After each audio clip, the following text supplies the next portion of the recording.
Bonjour à tous, ravi d'être parmi vous. Donc, nous sommes les représentants, comme l'a dit M. Renz, nous sommes les représentants des trois armées. Je vais commencer déjà par me présenter. Le principal laboureur Eric, 37 ans de carrière, je suis électronicien dans l'aéronautique navale. Qu'est-ce que ça veut dire? Ça veut dire que dans la marine nationale, on a un métier. Je me suis engagé en tant qu'électronicien, j'ai travaillé sur différentes bases, sur avion, sur hélicoptère. J'ai eu quand même un parcours assez complet et assez actif. Depuis 2017, je suis conseiller recrutement au CIRFAC de Nîmes. Donc, on intervient sur les différents forums, différents salons et aujourd'hui dans différents lycées. C'est avec passion, avec le plaisir que nous intervenons. N'hésitez pas à poser des questions, à intervenir, à nous poser des questions, peut-être un peu personnelles sur notre carrière personnelle. On est là pour ça, centre d'information de recrutement. Le point information est primordial. On est vraiment là pour vous renseigner et vous donner de la documentation et des informations si besoin. Merci. Bonjour à toutes et à tous, je suis Laurent, je travaille dans l'armée de l'air depuis 1999. Je suis un petit ancien comme mon collègue et je travaille dans les services de renseignement de l'armée. Donc, j'ai fait ce métier depuis 1999 et depuis cet été, j'ai été affecté au centre d'information de recrutement des forces armées de Montpellier, où là, j'apprends un nouveau métier et, avec mon collègue qui est à côté de moi, qui est mon parrain, donc du coup, il parlera, je pense, beaucoup plus souvent que moi aujourd'hui. Je suis là en tant que, je suis là pour être formé, mais je répondrai à toutes les questions qui éventuellement seront nécessaires. Il n'y a aucun souci là-dessus. Et puis, je vais désormais laisser la parole à mon collègue. Merci. Bien, bonjour à toutes et à tous. Je me présente, je suis l'adjudant Mangin, je suis conseiller en recrutement au Centre d'information et de recrutement des forces armées de Montpellier, donc pour la partie armée de l'air et de l'espace. Ma spécialité, c'est-à-dire le métier dans lequel je me suis engagé depuis 2003, je suis mécanicien avionique. Donc c'est tout ce qui est électrique et électronique dans les aéronefs, donc avion, hélicoptère, drone. Et depuis 2 ans, je suis maintenant conseiller en recrutement pour Montpellier. Bonjour à tous, je suis l'adjudant-chef Carly, donc conseiller en recrutement comme mes camarades, au CIRFAC de Nîmes. Voilà, une petite histoire très rapidement aussi, je suis du Gard, je suis issu du Gard, j'ai commencé militaire durant, j'ai arrêté au collège ma scolarité et j'ai évolué dans l'armée. Donc aujourd'hui, je suis passé sous-officier, on acquiert des diplômes, on a des formations, j'ai fait plein de choses. J'ai commencé à Strasbourg au port européen.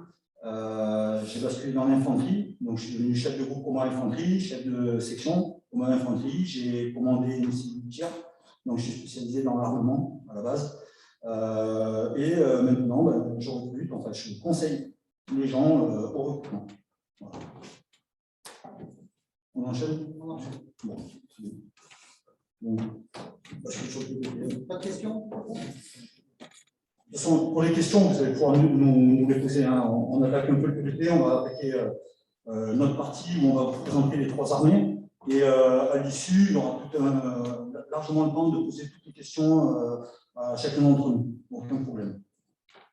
Alors, n'hésitez pas quand même tout de même, si à un moment une question vous interpelle, c'est évident parfois pour nous de faire les présentations, de faire les présentations sur les métiers et tout ça. S'il y a vraiment un truc à un moment qui vous interpelle, n'hésitez pas à nous interrompre et nous poser des questions.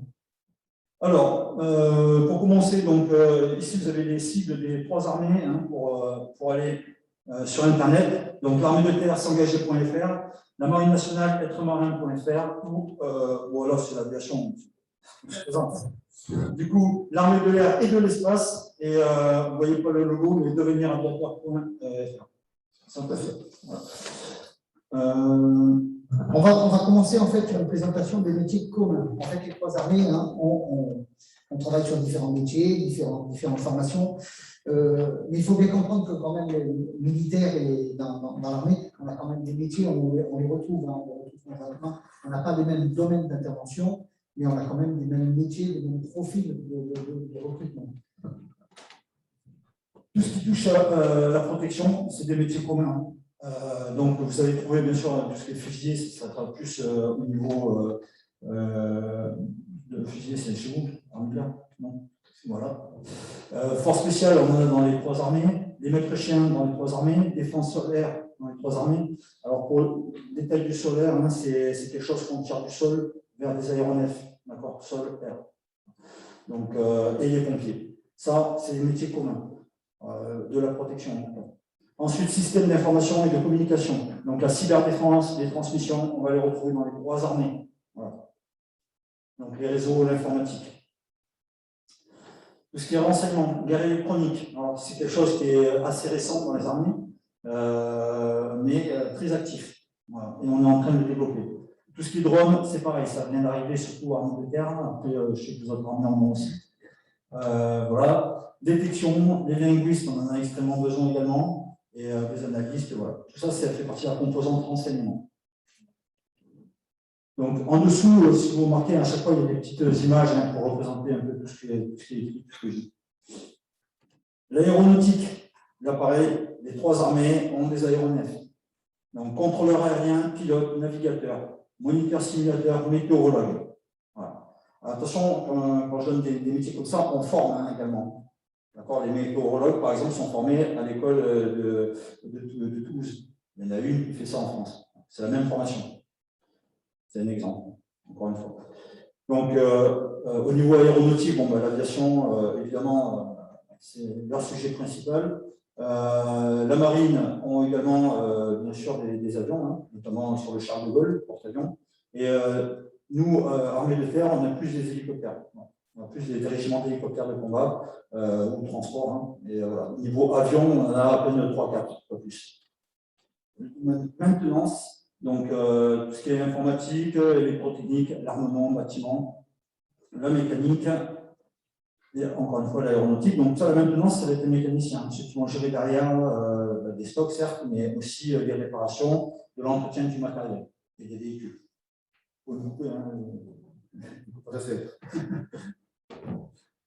Soutien de l'homme, donc logistique et transport, santé, moniteur de sport, comptabilité, restauration et secrétariat. Donc tout ça, c'est encore des choses qu'on va retrouver, c'est des domaines, hein, d'accord. Moniteur de sport, il y en a partout. Peu importe que ce soit la marine, que ce soit l'aviation, l'armée de terre, on a forcément une cellule sport qui va former, entraîner les gens, hein, les soldats. La santé, c'est la même chose. Alors, la santé, c'est même autre chose, c'est que c'est carrément une cellule qui est commune et les gens dans la santé sont diffusés après, soit dans la marine, soit dans l'aviation, soit dans l'armée de terre. Et ils peuvent tourner dans ces armes-là. Voilà. Le secrétariat, bon, vous avez bien compris, dans le secrétariat, il y aura plein de choses. Hein. Il y aura des RH, il y aura des comptables, il y aura des secrétaires. C'est vraiment un pool administratif qu'on retrouvera dans toute institution militaire. Voilà. Comptable, j'ai dit, du coup, je passe. Logistique, transport, tout ce qui est transport toutes les armées ont des véhicules et on déplace du matériel, on va déplacer des gens, on rentre dans cette composante. Alors, les métiers spécifiques maintenant. Je vais commencer par les miens. Donc, pour l'armée de terre. Donc là, ici, vous allez retrouver quelques métiers, hein, parce qu'il y en a plus de 120. Hein, donc, voilà, je vais en mettre que quelques-uns. Notamment l'infanterie qu'il y a ici, avec les combattants. Alors, combattants, chasseurs alpins, parachutistes, etc. Parce que du combattant dans l'infanterie, il y a plusieurs types. Voilà. Bon, après, il n'y en a pas non plus des tomes supplémentaires. Hein. Mais voilà, c'est ce qui nous est souvent demandé. Quand on rentre dans mon bureau, la majorité des gens, c'est pour être combattant à l'infanterie. Après, est-ce qu'ils ont les moyens de le devenir? Ça, c'est autre chose. On en reparlera après. Mais voilà. Tout ce qui est cavalerie, je viens tout de suite ici. Pourquoi? Parce que ces deux armes, infanterie et cavalerie, font partie de la même famille. Dans l'armée, c'est la famille de la mêlée, c'est-à-dire que c'est ceux qui sont au contact de l'ennemi. Ils sont là pour vraiment faire front devant, prendre leur place, même. Voilà. Les dépasser, voilà. C'est vraiment le combattant. Et ces unités-là ont des missions offensives. Toutes les autres auront des missions de défense ou de protection. Voilà. Donc dans la cavalerie, on va trouver des pilotes d'engins blindés. On en retrouve quand même dans l'infanterie aussi.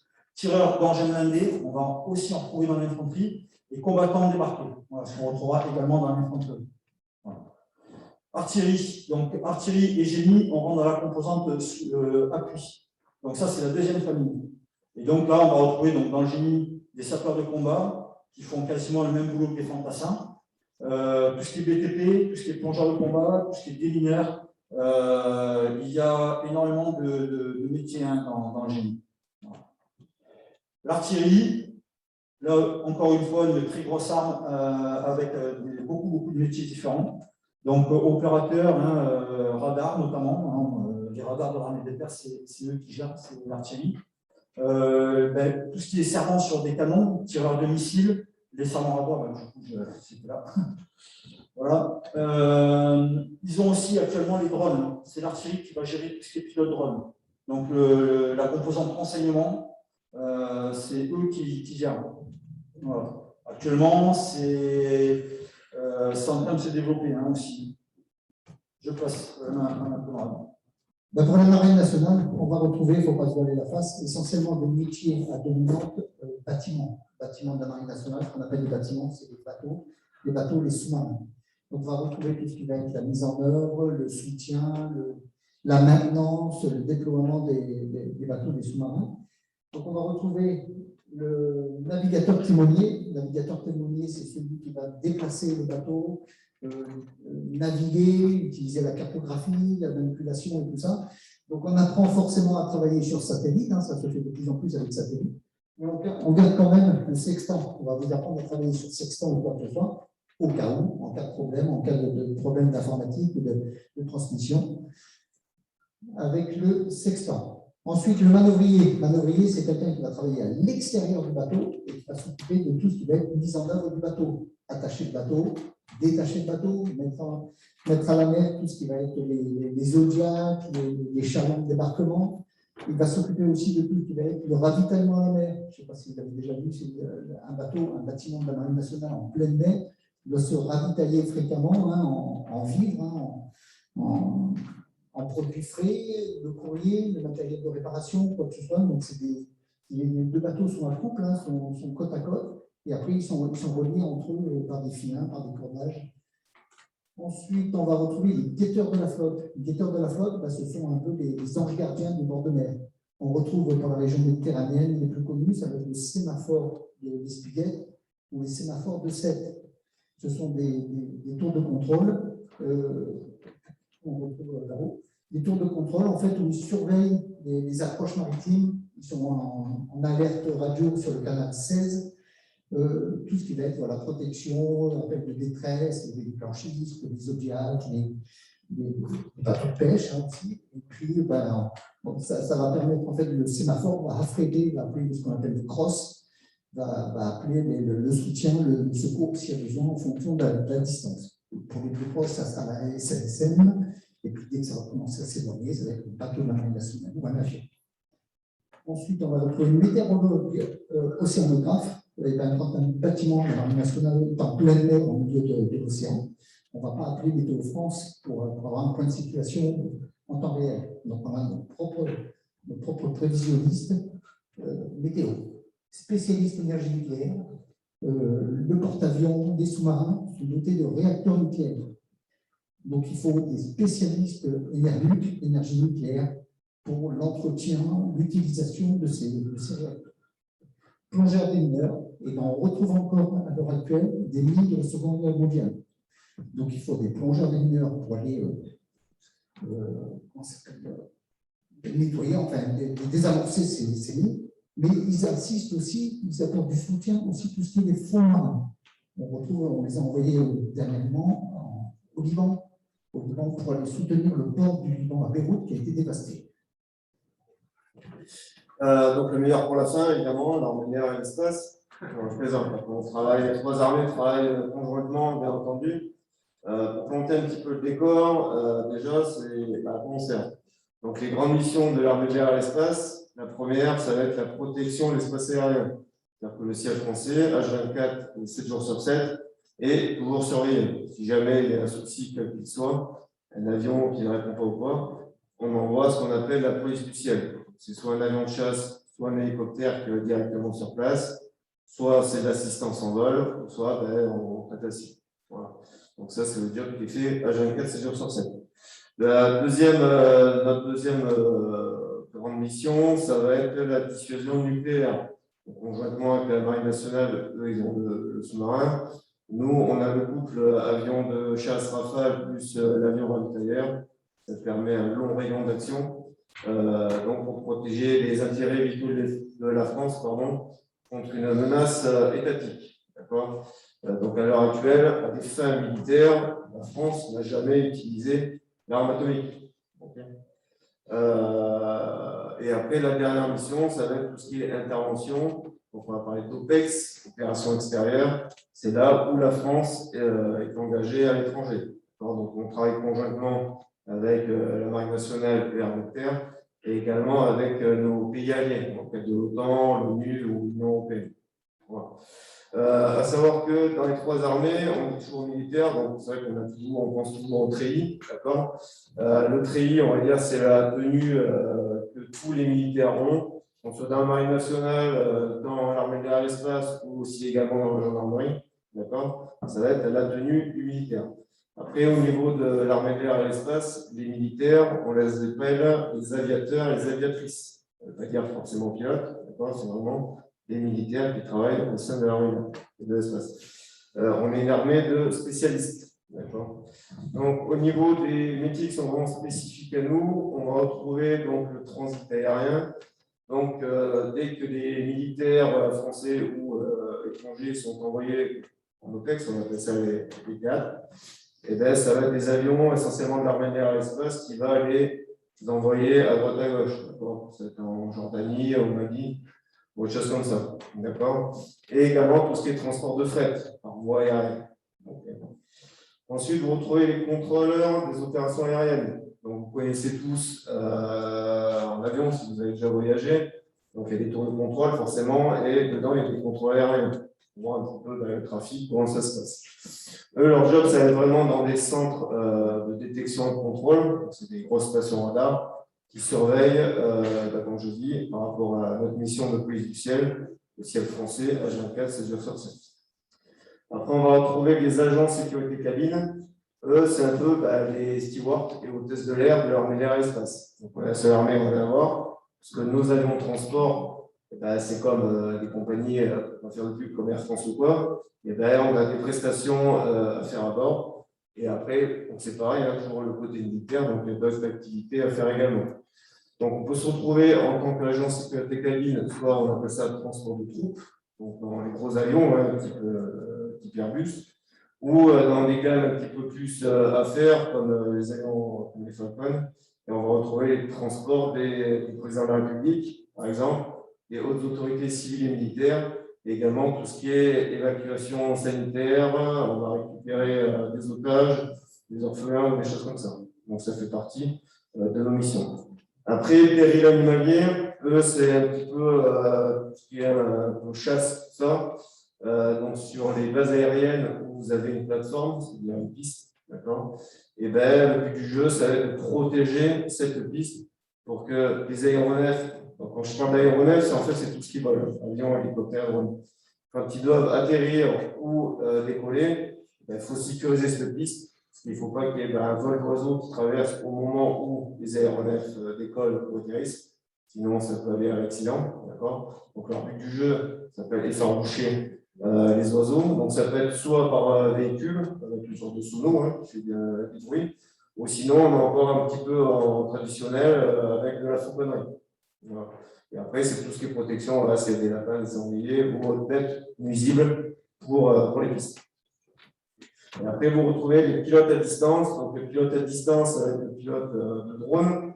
Et le drone, ça va être vraiment l'avion sans pilote. Il fait à peu près 20 mètres d'envergure. Donc, ça fait déjà un bel aéronef.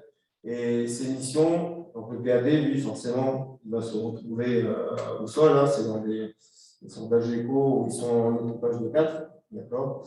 Pour faire des missions essentiellement de renseignement en théâtre extérieur. Et également, il va être amené quand même à faire du vol réel sur ASR, c'est avion léger, de surveillance et de reconnaissance. Voilà. Donc ça, c'est vraiment les grandes missions spécifiques, enfin les métiers spécifiques à l'armée de l'air et l'espace. Voilà. Vous avez des questions, Ginger, pour l'instant? Non, on vous a pas perdu? Impeccable. Enfin, essentiellement, si on pouvait résumer les métiers spécifiques des trois armées, on va retrouver essentiellement l'armée de terre sur tout ce qui va être intervention sol, l'armée de l'air et de l'espace, qui va être la sécurité, la surveillance de la bulle aérienne, la marine nationale, qui va être la surveillance aquatique maritime. Bien sûr, on intervient sur le domaine de la marine nationale, avec son porte-avions va intervenir aussi le porte-avions au Centrafrique pour aller soutenir nos amis de l'armée de terre. L'armée de l'air va aussi intervenir au-dessus de l'espace maritime. Hein. Mais voilà, vraiment les dominants, terre, air, mer, c'est un peu ça notre rôle élémentaire. Il y avait juste une petite question concernant, je pensais au Charles de Gaulle, par exemple. Est-ce qu'il arrive, selon des opérations très particulières, de retrouver les trois armes? C'est-à-dire la marine, forcément, pour le bateau, l'air pour les avions, et peut-être des troupes qui pourraient être déposées quelque part. Est-ce que ça arrive, ça, par exemple? Alors, je parle de Charles de Gaulle, mais d'autres bâtiments également. Le porte-avions, peut-être pas trop. Le porte-avions, il a vraiment une grosse dominante aéronautique navale avec les appareils de la Marine nationale. Mais là où on a vraiment une grosse coopération entre les trois armées, ce sera plutôt avec les porte-hélicoptères, style Mistral ou Tonnerre Dixmude. Là, c'est vraiment une plateforme hélicoptère. Donc, on retrouve beaucoup les hélicoptères de la LAT de l'armée de terre. Ensuite, à l'intérieur, on va retrouver des chalands de débarquement, on retrouve beaucoup des blindés, des exercices avec des blindés de l'armée de terre, la cavalerie et tout ça de l'armée de terre. Une coopération marine nationale avec l'armée de l'air, ça sera essentiellement, souvent, ça sera des projections aériennes, des missions aériennes, où on peut retrouver des appareils de la marine nationale qui vont ravitailler en vol des appareils de l'armée de l'air. Puisqu'il faut bien comprendre que je prends l'exemple du Rafale marine, le Rafale, ce sont exactement tous les deux les mêmes appareils. Donc un Rafale marine, ce qu'on appelle une nourrice, une nounou, pourra ravitailler en vol, si besoin, un Rafale de l'armée de l'air. Voilà, donc ça, c'est des coopérations qu'on retrouve souvent sur les trois armées. Pourquoi pas moi? Nous, c'est déjà fait, hein. C'est plutôt pourquoi pas vous, d'accord? Donc là, aujourd'hui, vous êtes en quelle classe, du coup? Essentiellement terminale. Okay. Donc déjà, le conseil qu'on donne aux futurs candidats ou aux jeunes gens dans les établissements dans lesquels nous intervenons, c'est continuer, voilà, faites vos études, faites un maximum d'études tant que vous pouvez. D'accord? On est là pour présenter les métiers, on n'est pas là pour vous débaucher du système scolaire. D'accord? Voilà, donc continuez tant que vous pouvez. Après, voilà, donc nous, on vous propose ce qui existe, d'accord, et comment vous pouvez faire pour y accéder. Donc, au niveau des conditions requises, donc, nationalité, au moins la nationalité française, donc ça veut dire que vous pouvez être binationaux, hein, binational, c'est pas un souci, il faut avoir au moins la nationalité française. L'âge, donc en règle générale, c'est de 17 à 30 ans, voilà, c'est le spectre en général, mais après il y a des spécificités suivant les armées et les métiers. Aptitude médicale et physique, donc, nous on n'est pas médecin, on est des CIRFA, d'accord? Quand vous serez décidé à monter un dossier et partir en sélection, donc il y aura une visite médicale avec un médecin militaire. D'accord, ce n'est pas votre médecin traitant qui va statuer, c'est le médecin militaire qui va voir si vous avez déjà l'aptitude à être militaire et l'aptitude à la ou les spécialités que vous avez choisies. Et ensuite, vous avez donc la JDC. Donc tout le monde a fait sa JDC? Deuxième? Quasiment. Alors, qui n'a pas fait sa JDC? Vous avez quel âge, jeunes gens? 17 ans. 17 ans, c'est bien loupé. Est-ce que vous êtes fait recenser déjà? Oui. Le recensement, ça a été fait? Pour tout le monde? Bon, ça ne devrait pas tarder. Sinon, après, vous habitez tous dans le Gard? Voilà, donc après, le centre du service national de la jeunesse de Nîmes pour savoir un petit peu où ça en est.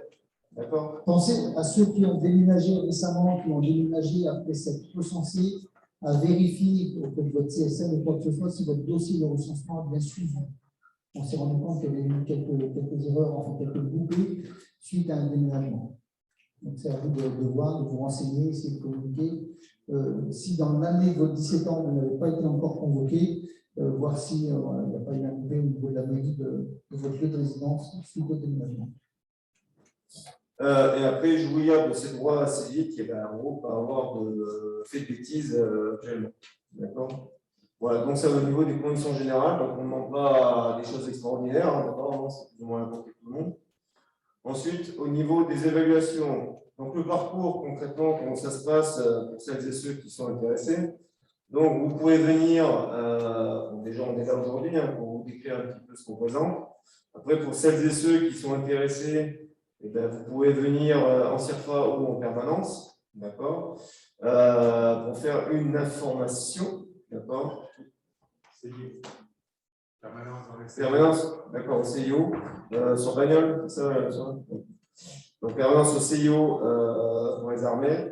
Sinon, CIRFA, donc, soit sur Nîmes, de proche. Ensuite, donc, une information, ça n'engage absolument rien, d'accord. On ne va pas vous allez pas sortir avec un contrat signé, d'accord.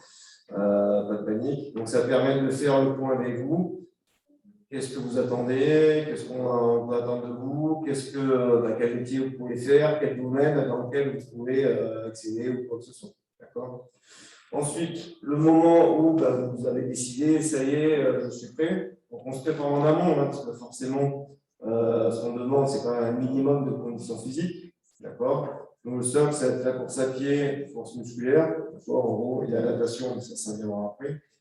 Après, c'est sûr que suivant le métier auquel vous voulez accéder, que ce soit l'aspect administratif ou l'aspect commando, forcément, on ne va pas vous demander la même chose.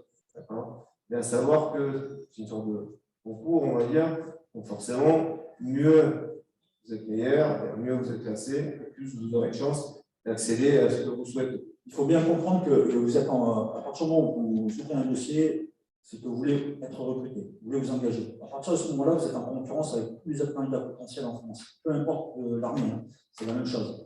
Du coup, on appelle ça des évaluations. Une évaluation, on vous évalue sur l'instant T.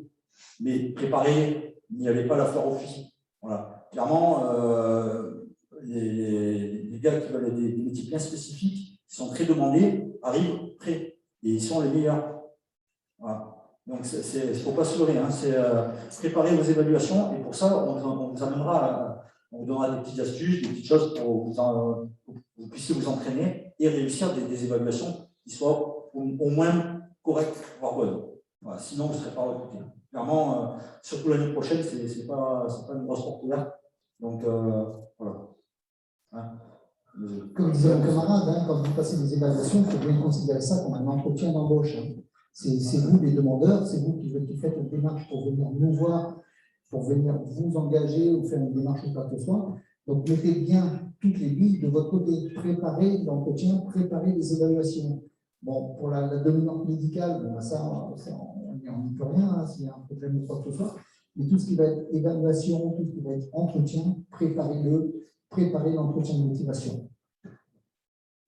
Donc, une fois que vous êtes prêt, d'accord, vous êtes bien prêt, le dossier est ouvert. Donc, à savoir que vous pouvez postuler dans plusieurs armées. Ce n'est pas fermé. On peut faire une double candidature, avoir un prix, pourquoi pas. Et ensuite, on vous envoie en sélection. L'avantage des sélections, c'est que, généralement, c'est pour les parents, ça ne coûte rien. On vous donne un billet de train, d'accord. C'est soit Bordeaux, soit Lyon, ça dépend où on habite, ça dépend de l'armée.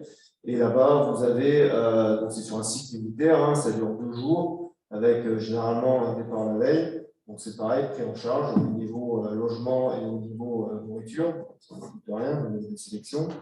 Donc première expérience en mobilité, peut-être pour certains, parce que c'est des chambres à plusieurs. Et après, vous allez faire forcément donc, la visite médicale, d'accord. Vous allez faire des tests psychotechniques, donc c'est des tests sur ordinateur, okay. Donc de la logique, du raisonnement spatial, d'accord, de maths et de français, un QCM en anglais, d'accord, donc il y a écrit. Vous avez également donc, les fameuses épreuves sportives, donc ça va être le l'UPG, peut-être que vous l'avez certainement fait à l'école. En fait, c'est un bip sonore qui cadence la course, d'accord, sur une distance de 20 mètres. Et chaque minute, ça augmente. Le jeu, c'est d'aller le plus loin possible. Ensuite, vous avez des squats, donc flexion des jambes, je peux vous faire un démo. Donc, c'est un maximum en 1 minute, pas de poids additionnel. Et après, vous avez une épreuve musculaire. Donc, pour les gars, pour les garçons, ça va être traction, comme ça. Et pour les filles, ça va être tirage pouillotte, un poids de 30 kg à faire un maximum de répétitions. Voilà. Ça a changé au niveau du poids, puisque c'est en fonction du poids de la jeune fille. Okay. Voilà. Voilà. J'ai bien compris que tout déplacement, tout frais, 0 € pour l'individu. Tout à fait, pour les 3 armées. Ok. Après, les centres de sélection, ils sont ensemble, ils sont conjoints. Donc, c'est les 3 armées qui sont représentées. En gros, pour tout job, toute armée, tout statut et tout métier, tout le monde va faire la même chose. Voilà, ça se remet au droit. Chaque semaine, vous avez des sélections qui se déroulent. Et après, vous finissez évidemment par l'entretien, le fameux entretien d'embauche. Voilà, au niveau des sélections. Ce que je tenais vraiment à insister et à sensibiliser, c'est que ce sont des évaluations. Ce n'est pas un concours, ce n'est pas un examen. On va vérifier au niveau des tests psychotechniques et pour le sportif si vous avez des capacités. L'armée recrute et forme, on va vous apprendre le métier, mais on va vérifier quand même en amont si vous en avez des capacités. Il y a certains métiers qui sont un peu plus spécifiques, un peu plus scientifiques, où ils demandent peut-être un niveau d'anglais bien particulier, hein, contrôleur aérien, pour mon exemple, et pilote. Donc, on va vérifier si vous en avez les capacités, puisque les armées recrutent sur un niveau scolaire, pas sur un diplôme bien particulier. On ne demande pas de diplôme particulier, on ne demande pas d'expérience professionnelle, on demande un niveau scolaire. Mais on va quand même vérifier en amont, avec les tests, si vous avez les capacités pour vous remettre en question, pour repartir sur les bancs d'école, pour réapprendre un métier bien particulier. Je me fais le relais des jeunes. Imaginons que tous les candidats passent correctement toutes les épreuves. Je suppose que les armées ne peuvent pas prendre tout le monde. Il y aura un classement. Oui. Voilà. Donc, il y a quand même un classement derrière. Voilà, nous en faisons, on tire un trait, on se rend compte meilleur. Après le classement, en fait, c'est ce qu'on appelle passer en commission. Votre dossier va passer en commission. Il y a plein de critères qui vont jouer. Il y a déjà vos relevés de notes. On va demander les relevés de notes des 2 dernières années scolaires. On va demander les diplômes. On va demander aussi vos comportements, comment s'est passé les entretiens, comment les résultats vous avez eu, tout ça. Vous allez passer un entretien. Pour nous, la Marine nationale, c'est avec une psychologue des armées. L'armée de terre, l'armée de l'air et de l'espace, c'est avec un conseiller recruteur. Voilà, il y a plein de domaines, il y a plein de points qui vont jouer, tout ça. Et si effectivement vous êtes tous bons, c'est ce qu'on espère tous un peu, à ce moment-là, forcément, il y aura un choix qui va se faire, puisqu'il y a les capacités d'accueil dans les écoles sont limitées en fonction des métiers. Ce n'est pas tant grave qu'ils aient tous le même niveau, en fait, parce qu'ils ne vont pas tous sortir, vous ne sortirez pas tous en même temps des GRS, des groupements de recrutement de sélection.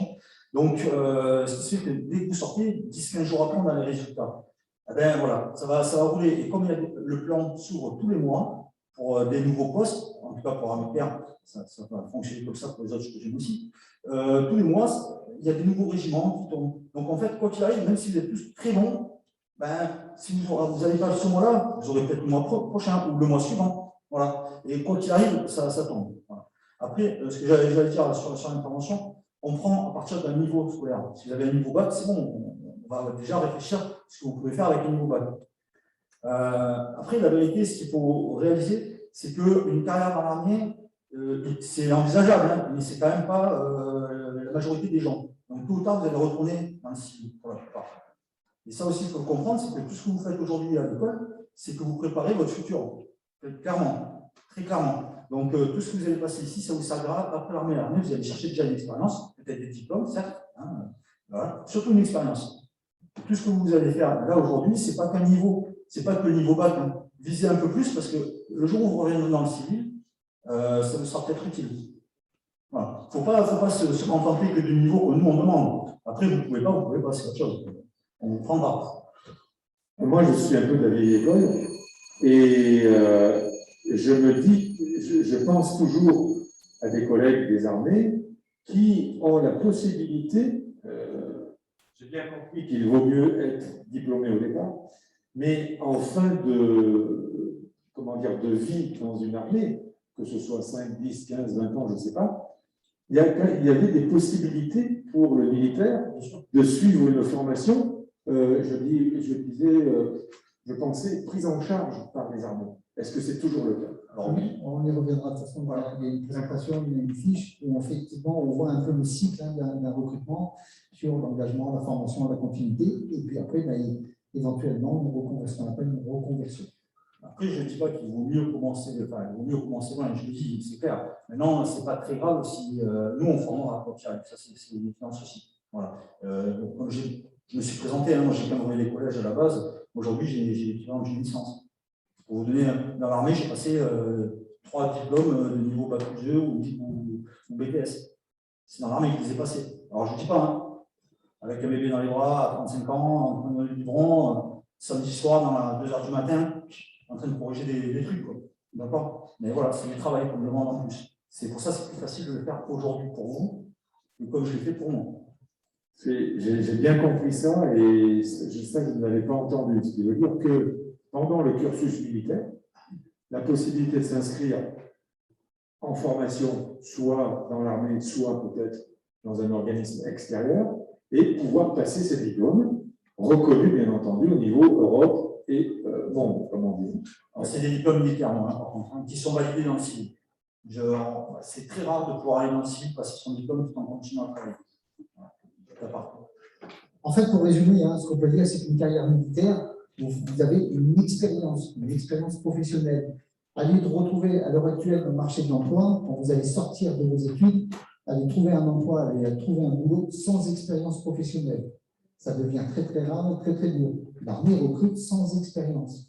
Donc vous pouvez, comme on le disait tout à l'heure, faire votre expérience dans un milieu militaire, faire vos 5 ans, 10 ans, 15 ans, et puis après, à ce moment-là, faire une reconversion et puis partir, si vous désirez, dans le monde du civil. Hein. Forcément, on va tenter, on vous a formé tout ça. Si vous faites toute votre carrière, comme moi, j'ai 38 ans de carrière, vous faites toute votre carrière dans l'armée, c'est très bien, mais personne ne vous empêche, ou quoi que ce soit, de partir dans le monde du civil.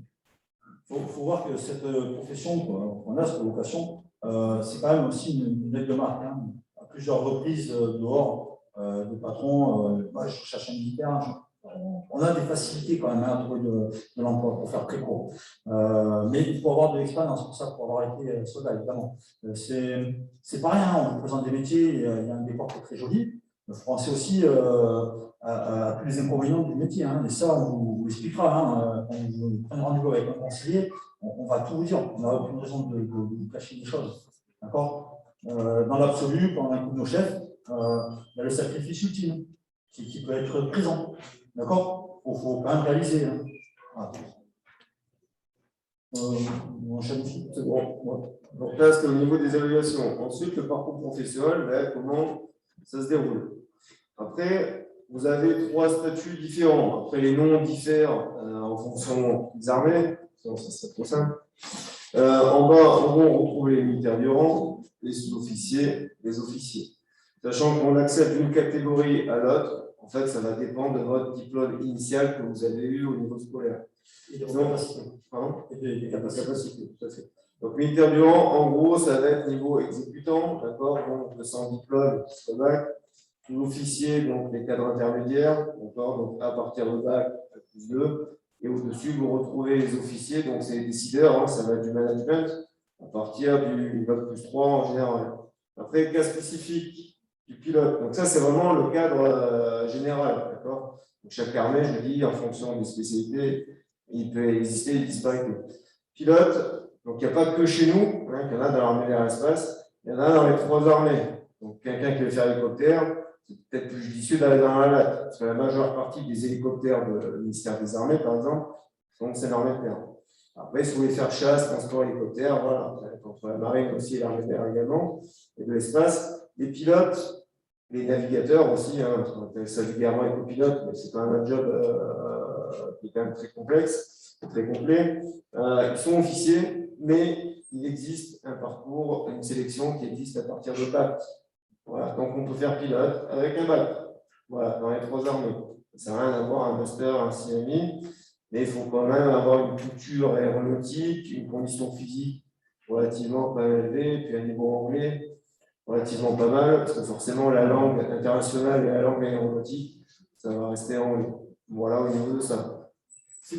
C'est une base, hein, c'était présenté là, c'est-à-dire que je prends à partir du bac pour être sous-officier. La majorité des candidats qui viennent avec un bac commencent militaire genre.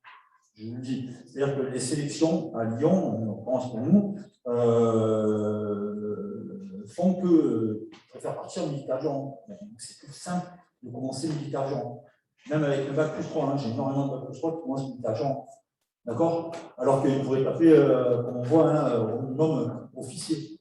D'accord? Les capacités ne sont pas là. Attention, bien dissocier vos études qui vous permettent déjà, de postuler pour un niveau et la réalité de ce que vous êtes, en fait, hein, sans être méchant avec vous, au niveau de vos capacités sportives, physiques, intellectuelles. Et ça va être donné justement par les évaluations que vous allez passer. Vous allez passer des tests, vous allez passer l'entretien avec le recruteur ou la psychologue. Justement, si, malgré le bac, entre guillemets, si vous avez des capacités, les écoles, en fait, pour faire chef d'équipe, gradé intermédiaire ou technicien.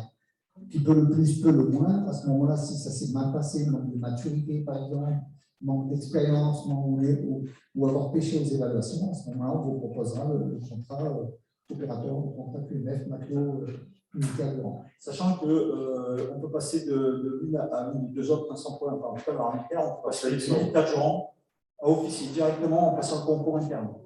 Ça, c'est faisable. Hein. Depuis quelques années, maintenant, on peut le faire. Sinon, on peut passer sous l'officier, ça c'est très fréquent. 50% des sous-officiers de l'armée de terre sont issus des militaires durant.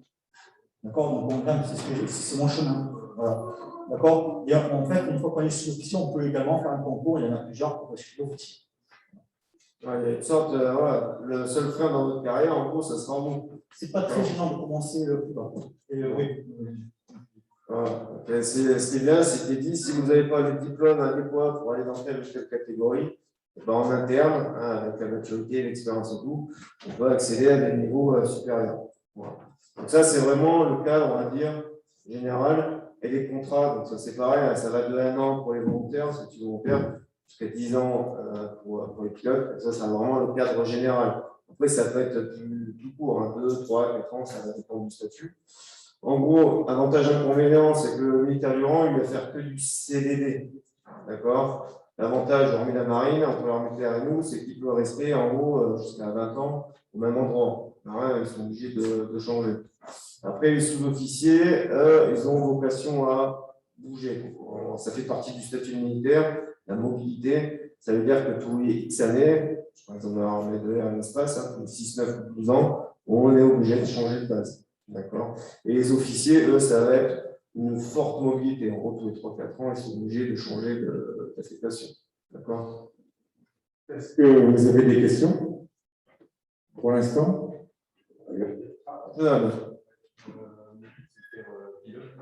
Et on m'a dit de faire 2 ans de prépa pour après pour alors, on m'a dit, c'est qui on? bah, c'est le CEO, etc. Parce qu'en fait, je ne sais pas trop si tu peux faire déjà dans le milieu ou le site. On m'a dit que tu pouvais passer de militaire à si tu pouvais faire. Ça va dépendre du statut, enfin, ça va dépendre de quelle catégorie de pilote vous voulez faire. Ça dépend si vous faire en gros sur du long terme ou du court terme. Voilà, ça va être ça la différence. Ensuite, c'est pilote d'avion, puis les hélicos, vous avez une préférence. Voilà, donc Pilote de chasse ça à après, la Marine nationale, en fait, vous avez 2 types de pilotes de chasse, enfin, les pilotes de Rafale. On va le retrouver dans l'aéronautique navale, dans la Marine nationale, on le retrouve aussi dans l'armée de l'air. Après, nous, on ne fait pas, dans la marine, je parle pour mon équipe, on ne fait pas de recrutement pilote de chasse. On fait un recrutement élève, officier, pilote. Et c'est après, en fonction de votre cursus, de vos évaluations, de votre parcours pendant le tronc commun, qu'après, vous serez soit pilote chasse, soit pilote multimoteur, soit pilote hélico. Ensuite, pour revenir avant de laisser la parole à mon camarade, le recrutement se fait à partir du bac. Le recrutement, c'est ce qu'on voit bien là sur pilote. À partir du moment où vous avez le baccalauréat, vous pouvez prétendre et postuler pour les élèves officiers pilotes de l'aéronautique navale. Vous allez passer des tests, des évaluations, quoi que ce soit encore, pour voir si vous avez une capacité. Un niveau des connaissances aéronautiques, niveau d'anglais, bon niveau d'anglais, pas de problèmes médicaux, pas de problèmes de santé, etc., etc. Donc là, vous passez des évaluations, mais vous pouvez prétendre à partir du moment où vous avez le bac.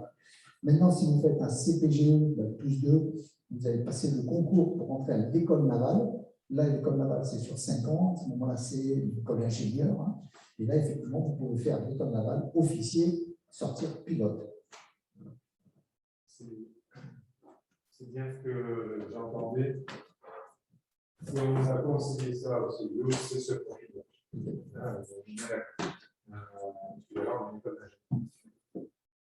Voilà, bah, ça va être sensiblement la même chose pour nous. Hein, voilà. Après, en gros, ceux qui font ça, ça va être en gros les décideurs de demain, ça va être les grands chefs que vous retrouvez sur base ou en état-major, quelque chose comme ça. D'accord. C'est deux statuts différents, ça dépend de ce qu'on recherche. Bon. Après, voilà, si vous êtes réellement intéressé, je vous invite à aller en CERFA. On s'occupera particulièrement de votre cas. On va faire ça comme ça. Okay. Donc voilà, ça c'est au niveau des statuts. Ensuite, au niveau de comment on fait pour évoluer. Donc on va démarrer on va démarrer au niveau des sélections, donc en centre de sélection, pour savoir en fonction de ce que vous avez fait, pourquoi vous pouvez parvenir. Ensuite, quand vous êtes engagé, ça y est, c'est parti, on quitte la maison, on signe son contrat, d'accord, et c'est parti pour tant d'années, hein, ça va dépendre de votre statut. Et à savoir que dans tous les cas, il y a une période d'essai, une période joker, hein, vous avez à peu près 6 mois de période probatoire. Ça permet de voir, même si au final, si ça plaît ou si ça ne plaît pas. D'accord. Peut-être vous vous rendez compte que, en fin de compte, ce n'est pas fait pour vous. Donc, vous décidez de quitter, ou de l'autre côté, c'est pareil, hein, on va vous dire, vous ne faites pas forcément l'affaire. Et après, si c'est bon, et voilà, ça roule. Donc, chaque année, à savoir, on est noté, que ce soit au niveau militaire, au niveau professionnel, au niveau sport et au niveau santé. C'est ça qui va conditionner votre avenir. D'accord. Ensuite, c'est un cycle, parce que moi, c'est pareil, je me suis arrêté au bac, d'accord, je faisais les sélections. En fin de compte, je n'ai jamais autant travaillé, on va dire, scolairement dans les armées qu'avant, dans le civil. Donc, toujours, vous avez des formations, forcément, il faut travailler, parce qu'on a des missions qui vont découler derrière et ça permet des évolutions de carrière. Vous n'allez pas rester 10-15 ans en faisant la même chose. On vous pousse déjà un petit peu à évoluer au niveau de ça. Et après, à tout moment, donc, pour revenir à ce que dit M. Rennes, donc à partir de 4 ans de service, on peut bénéficier de ce qu'on appelle la reconversion. C'est une sorte de pôle emploi pour les militaires qui permet de rebondir dans la vie civile. Je prends mon cas, mon collègue et moi, par exemple, nous on est rentré en gros directement dans l'armée. Donc le monde civil, c'est plus ou moins inconnu. Donc on va avoir un accompagnement à la vie civile. Ce n'est pas parce qu'on a fait tel ou tel job dans les armées que forcément on va refaire la même chose. Si on trouvait, moi je suis fan de pâtisserie par exemple, je trouve une formation qui va bien, et bien on peut me financer, voire une partie ou la totalité, et puis je veux ma boutique derrière. C'est l'exemple que je donne, hein, évidemment. Mais voilà, c'est pas parce qu'on fait ça que forcément dans le civil on fera la même chose. Ça va être un accompagnement, voilà, à la vie civile. D'accord, on va aider un militaire à retourner. C'est pas pour les lâcher du jour au lendemain. D'accord, voilà. Voilà au niveau du parcours, comment ça se déroule. D'accord. Vous avez des questions là-dessus? Moi, j'ai une question peut-être à laquelle vous pensez. Il y a cette période d'engagement. J'y réfléchi. C'est pas pour moi. Je pars faire autre chose. C'est ce qu'on appelle chez nous la césure. C'est-à-dire que j'ai la possibilité de stopper mes équipes pour stopper l'engagement et peut-être d'y revenir. Est-ce que chez vous, il est possible de recandidater? Actuellement, oui, on peut revenir. Après, il y aura quand même des limites d'âge qui vont. Voilà. Et il faudra quand même refaire les sélections comme quelqu'un qui n'a jamais fait. En fait. Donc, ce n'est pas forcé. On ne peut pas forcément vous reprendre. Il faut refaire la sélection. La question, c'était ça. Je peux prendre le temps de réfléchir, mais est-ce que j'ai quand même toujours l'ouverture qui est. C'est pas irréversible, mais voilà, ça peut peut-être jouer dans votre faveur. Et c'est possible. En fait, la plupart des emplois, on parle de probatoire, on appelle de 6 mois. Donc, ces 6 mois, vous décidez oui ou non, ça me plaît, je m'en vais. Voilà, c'est vous qui voyez. Au bout de 6 mois, vous devez tenir votre engagement. Voilà, c'est tout. Vous avez signé un contrat, vous devez le tenir. Après, c'est quand même, on est encore en France, quoi. Donc malgré tout, si après 6 mois vous partez, c'est ce qu'on va appeler la désertion. Hein. La désertion, vous serez des contrôles, vous aurez sûrement des formations à rembourser, des choses comme ça. Voilà. Mais on ne va pas non plus vous enchaîner dans le régiment. Voilà. Maintenant, voilà, période probatoire, vous pouvez partir de vous-même sans aucun souci. Si jamais vous devez revenir, il faut savoir que les sélections, tout ce qui est médical et sportif, c'est valable 1 an. Et tout ce qui est cognitif, l'entretien, ça, c'est valable 3 ans. Donc, il y a des choses qui ne vont pas changer. J'ai eu un candidat dans ce cas-là qui est parti au bout de 2 ou 3 mois d'armée et qui est revenu me voir dans la même année, c'est-à-dire qu'il n'était pas dans le régiment, finalement, qu'il est convenu. Voilà. Alors attention, il est toujours recrutable, hein. D'ailleurs, il est reparti, hein, certes. Hein. Il n'a pas refait les évals, puisqu'il était à moins d'un an déjà des dernières. En revanche, il perd la priorité. C'est-à-dire que s'il a fait de très très bonnes évaluations, il ne sera pas non plus prioritaire sur le plan de recrutement. Voilà, il y a eu un poste, hein, il n'y a pas de problème, mais attention, voilà. Plus effort fait pour être le parfait petit engagé dans un régiment que vous choisissez, que vous voulez. Si vous partez au bout avant les 6 mois, en tout cas, vous n'y reviendrez pas, là. Ça c'est sûr. Voilà, vous allez changer de régiment, ça sera un autre régiment, vous ne serez pas prioritaire, donc il faudra accepter les postes qu'on a vacants, et c'est plus vous qui avez la même mise en fait. Voilà. Ouais, moi j'aurais été du temps, c'est évidemment l'exception. Voilà. Ensuite, au niveau des études, ça revenait un petit peu ce que demandait le jeune homme, hein, par rapport au prépa. Donc, suivant les armées, là, vous avez des écoles spécifiques, d'accord. En fin de compte, c'est comme dans le système scolaire standard, hein, il y a des profs qui sont détachés de l'éducation nationale, ok, sauf que bah, vous avez une tenue, d'accord, et vous faites en gros une sorte de partie de formation militaire en parallèle de vos études. Ça permet de baigner un petit peu, on va dire, déjà dans l'esprit des armées, l'esprit de défense. Donc, lycée de défense, on en a 6 en France, hein, donc il y en a 4 gérés par l'armée-de-terre. Le plus proche est à Aix-en-Provence, un par le Marine nationale qui est à Brest, je crois. Ça. Et après, vous avez à Grenoble, à côté de Montbonneau, l'école des petits de l'air, gérée par l'armée de l'air et l'espace. Voilà, donc ça, c'est lycée de défense. Donc, on vous est déjà appris, il prépare les prépas, d'accord, donc on peut être boursier pour aller dedans, d'accord. Ensuite, l'école des mousses, bah, ça, je laisse la parole à mon collègue de la Marine. Juste un petit commentaire, parce que quand vous avez parlé des pupilles de l'air, oui. Moi qui suis universitaire de Grenoble, cette école était réservée aux enfants des militaires. Oui, le collège et le lycée. Voilà, après pour les prépas, c'est plus ouvert. Ouais. L'école des mousses, on ne va pas trop m'attarder à ces différences, c'est pour les jeunes en scolaire, souvent c'est ce qu'on appelle l'école de la deuxième chance. Vous avez retenu, vous êtes en tête là, tant mieux pour vous, ça me concerne. Après, l'école d'enseignement technique de l'armée de l'air, de l'espace, de Sainte, donc c'est en Charente-Maritime, à côté de Rochefort. Ça, c'est une école, donc c'est pareil, hein, peut-être pour les petits frères et les petites sœurs. Donc c'est une école qui prépare soit le CAP aéronautique, soit bac pro aéronautique, ou soit une terminale, enfin une première et une terminale ex-S, ou une et une terminale SNI2D, d'accord, toujours hein, dans un encadrement militaire, et avec des diplômes hein, qui sont reconnus par l'éducation nationale, hein, bien entendu.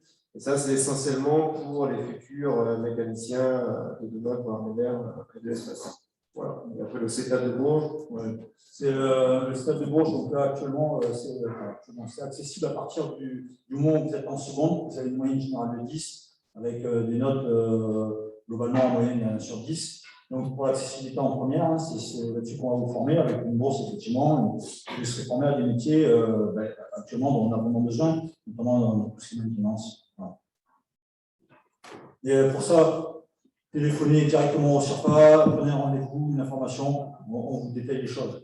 C'est assez complexe, il y a énormément de textes là-dessus. Je peux vous poser encore une question. C'est un petit peu l'intermédiaire, mais dans ces établissements, donc l'inscription se fait sur dossier. Sur dossier. Voilà. Le temps de formation.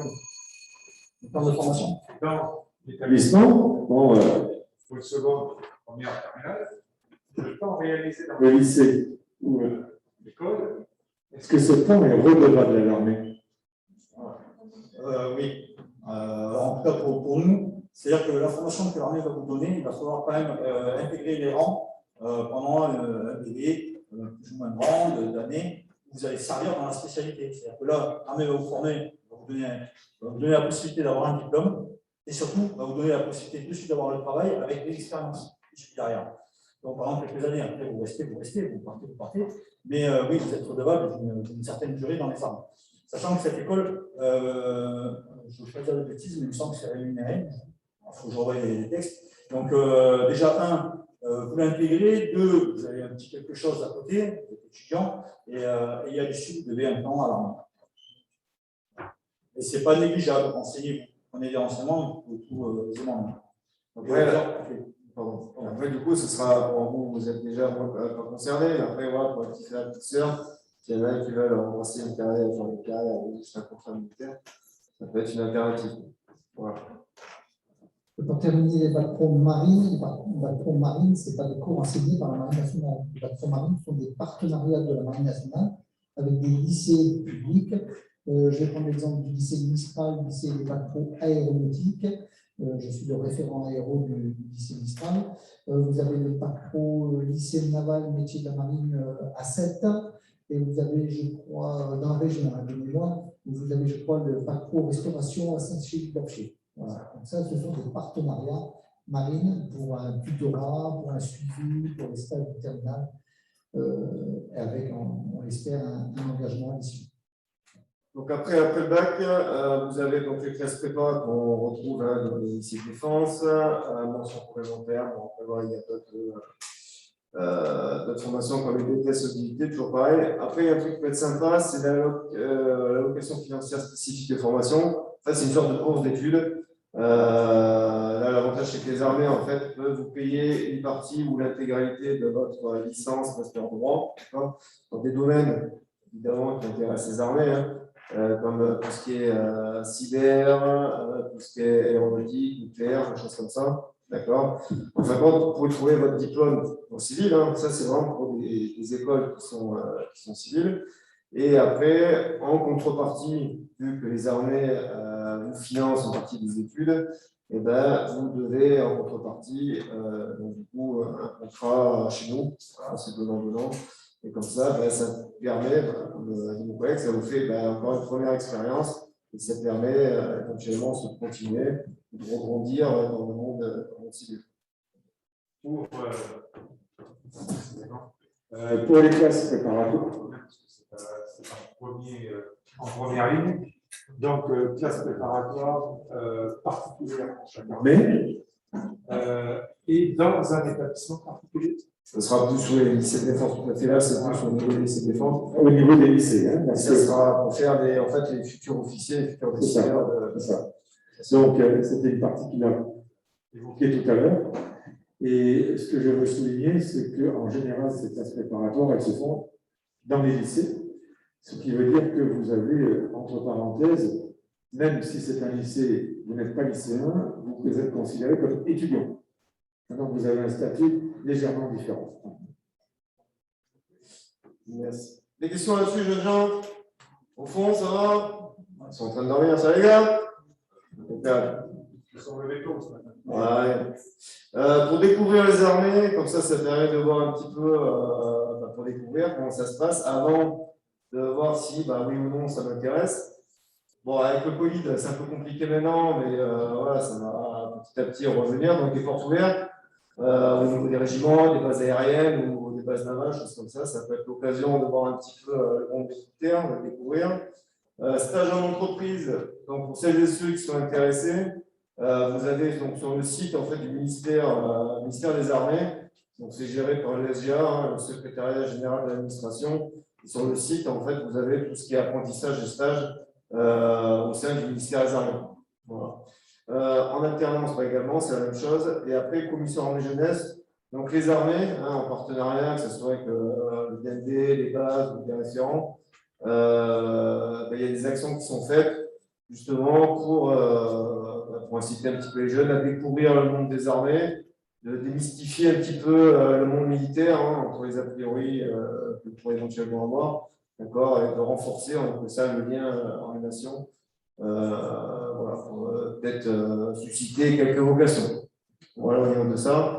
Préparation militaire à partir de 16 ans, donc ça vous pouvez déjà y prétendre. C'est calqué dans les vacances scolaires, suivant les armées, ça va être un petit peu différent au niveau du déroulement.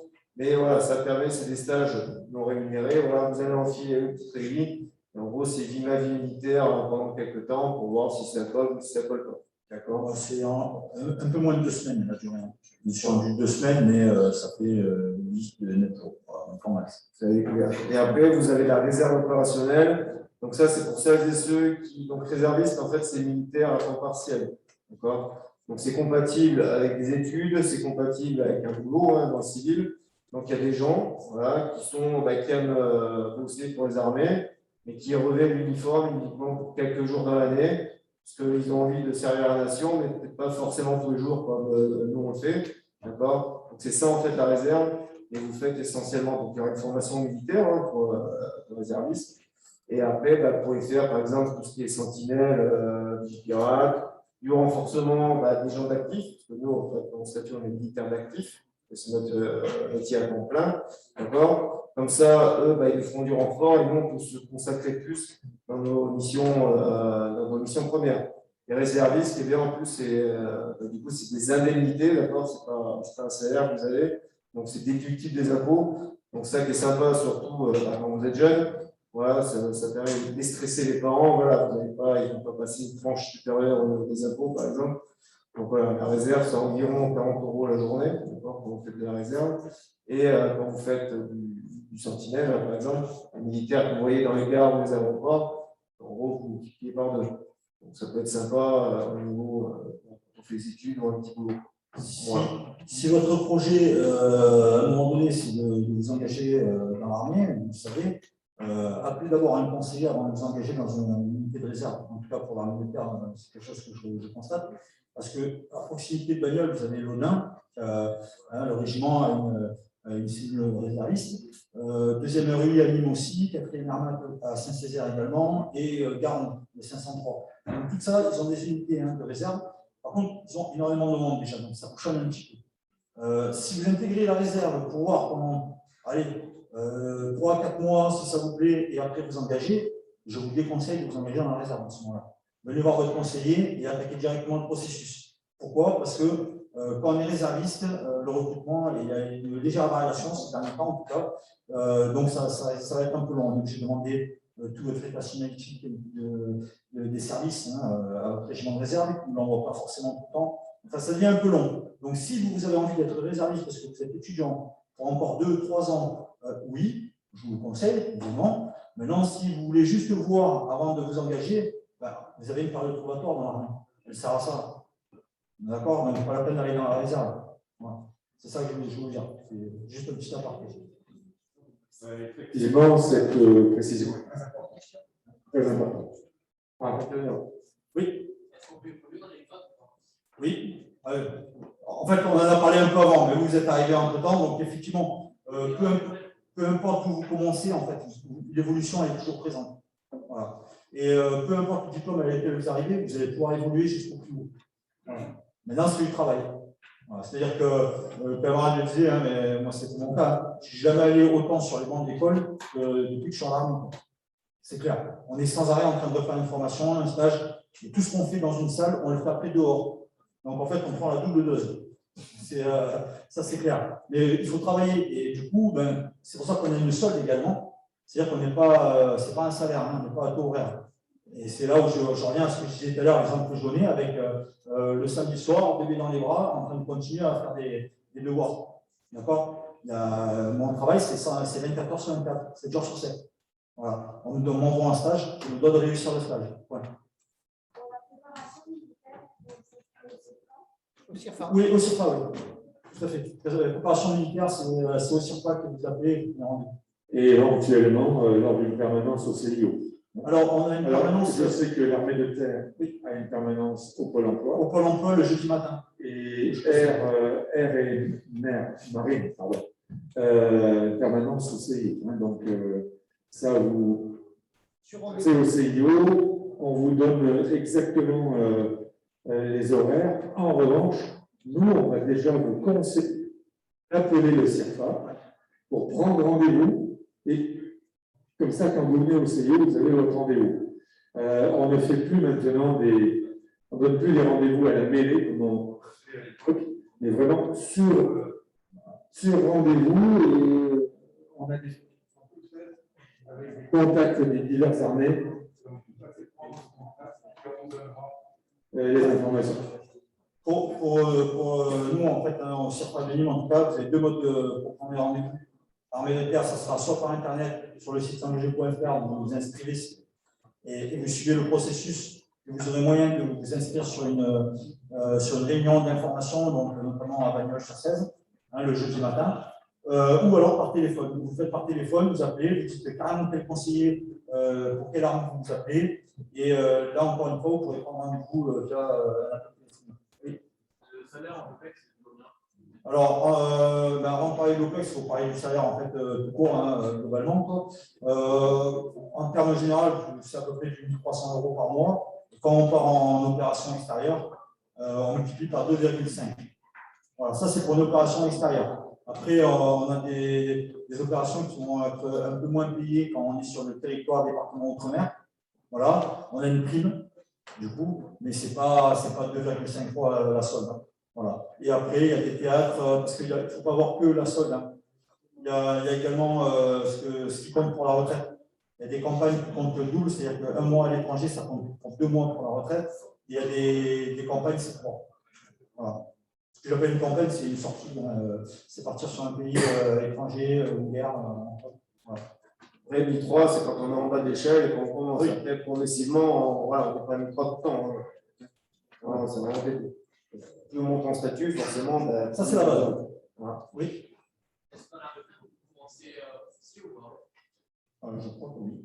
Oui, mais ça va dépendre de votre diplôme que vous avez. Voilà. Le seul exemple qui vient tout de suite à l'esprit, c'est par exemple un député qui devait faire de la réserve et qui n'a jamais fait l'armée, commence avec une grade d'officier supérieur. Voilà, ça, c'est un exemple. Voilà. Donc, c'est Jean-Michel Passé qui avait fait l'exemple. Après, c'est ce qu'on disait, hein, le recrutement se fait en fonction d'un niveau scolaire. Donc, le recrutement pour nous, dans l'Armée nationale, je crois que c'est la même chose. Pour un recrutement, pour rentrer sur dossier officier, il faut au minimum Bac plus 3, Bac plus 3, Bac plus 5. Sur dossier, vous avez des évaluations, des entretiens, etc., etc. Et sinon, si c'est pour faire officier dans un lycée naval, dans un lycée de Saint-Cyr, etc., là, il faut CPGE, Bac plus 2, et c'est le concours supérieur. Moi, je passe officier en militaire. Je me suis déjà un peu renseigné, je vais faire un bac plus 2, on partira à l'ENSOA et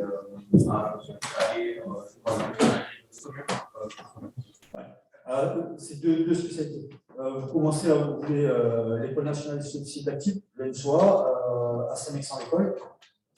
Ça, pardon, c'est pour devenir sous-officier. C'est une école qui dure 8 mois quand vous avez au moins un bac.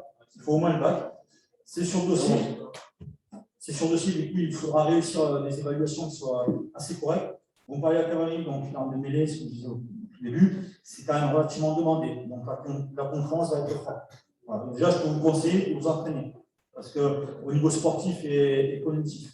Voilà. Préparez également bien votre entretien et préparez un deuxième projet au cas où. Ça, c'est le conseil.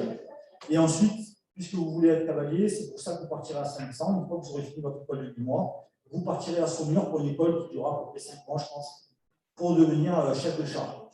Voilà. Clairement, c'est pour devenir chef de char de combat. Donc, soit un char léger de type dispersé, soit le père, le char de terre. Voilà. En gros, on en est à peu près là.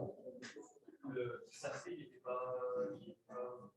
On a toujours le dissercé pour l'instant. Après, il y a le saguet, le dissercé, et on a d'autres carrières. Oui. On a un spécialiste. Pardon? On a un spécialiste.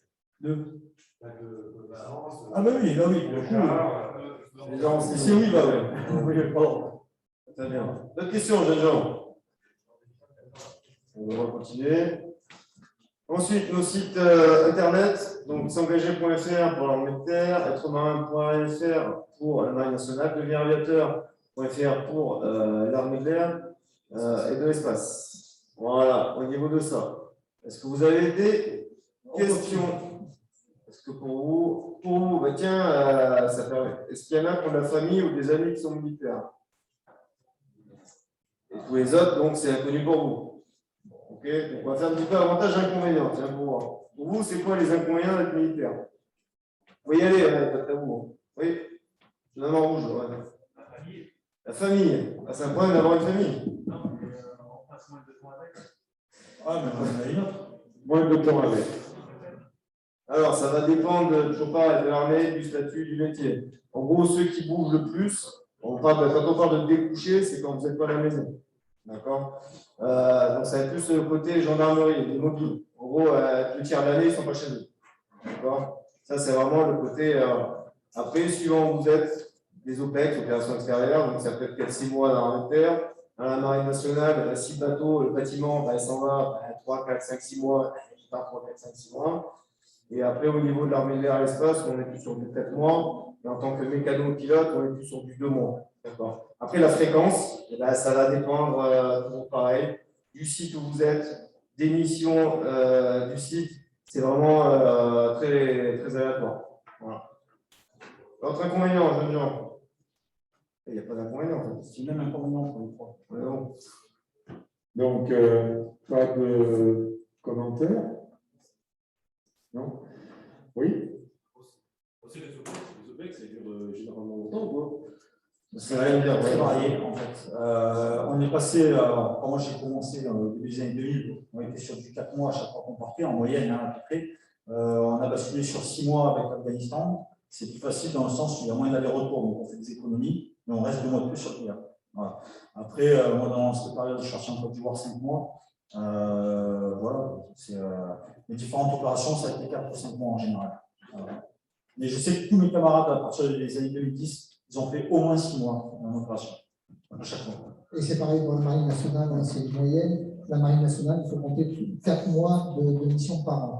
Que ce soit un porte-avions, frégate ou sous-marin. Voilà, c'est une moyenne de 3 ou 4 mois par an.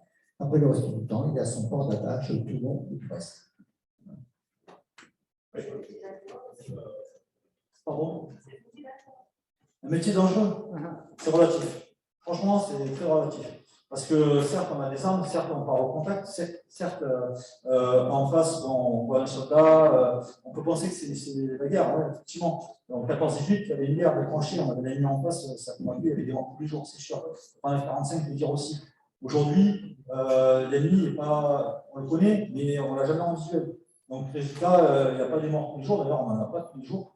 Et à titre un peu d'exemple, pour une très rapide, on prend comme le temps, mais on est resté à peu près 12 ans hein, en Afghanistan, on a moins de 100 morts.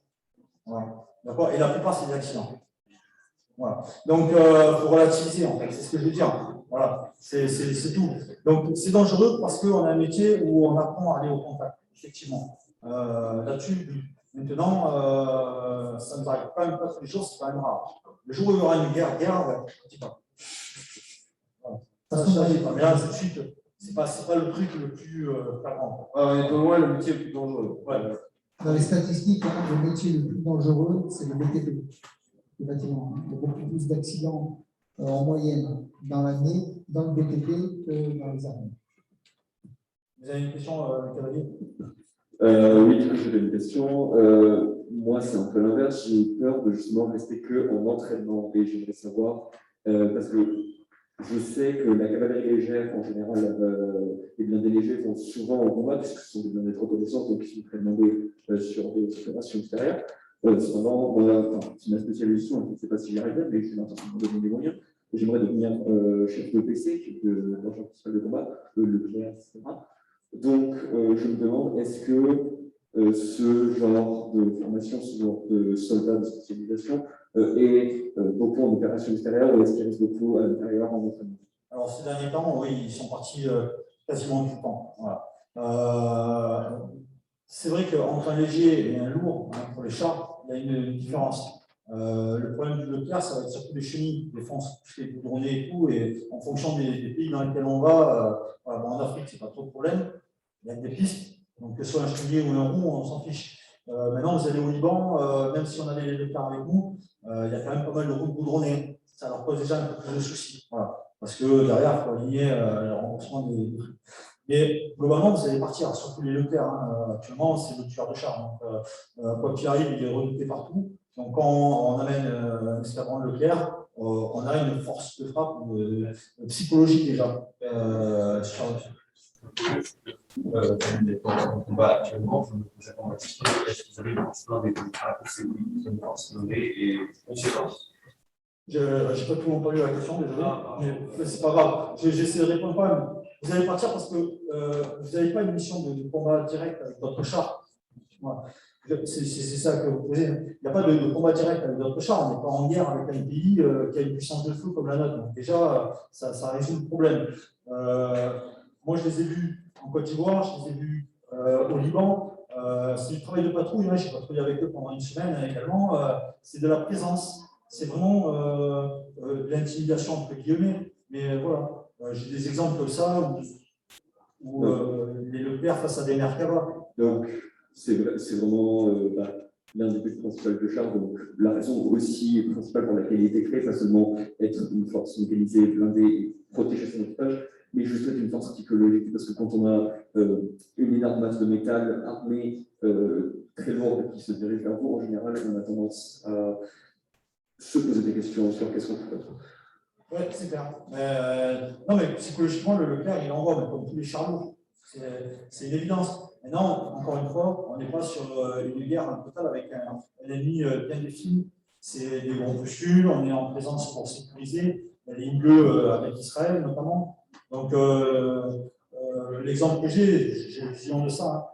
Hein. L'escadron de Leclerc à qui j'étais au Liban, quand on se pointe à la frontière israélienne, un Leclerc, il n'y a rien. Deux Leclerc, il n'y a rien. Au troisième Leclerc qui voit, il sort un char à leur tour. Voilà. Donc on a, voilà, pour montrer qu'ils sont quand même aussi, eux, à nous observer. Mais c'est que ça, c'est vraiment, c'est le rôle que vous allez avoir le plus souvent. Après, le jour où vous utilisez votre canon en combat réel, bon, bah, c'est qu'on est sur un niveau où politiquement, vous saurez, clairement. Voilà. Ça, c'est pas arrivé depuis très très longtemps. Voilà. Donc pour l'instant, on l'utilise de cette manière-là. Mais par contre, il est évident, il faudra que vous soyez entraîné, prêt, avec les bons réflexes. Pour ça, c'est ce qu'on appelle le drill, il va falloir travailler. Mais c'est valable pour les cavaliers, c'est valable pour tous les autres, pour les marins, pour les aviateurs.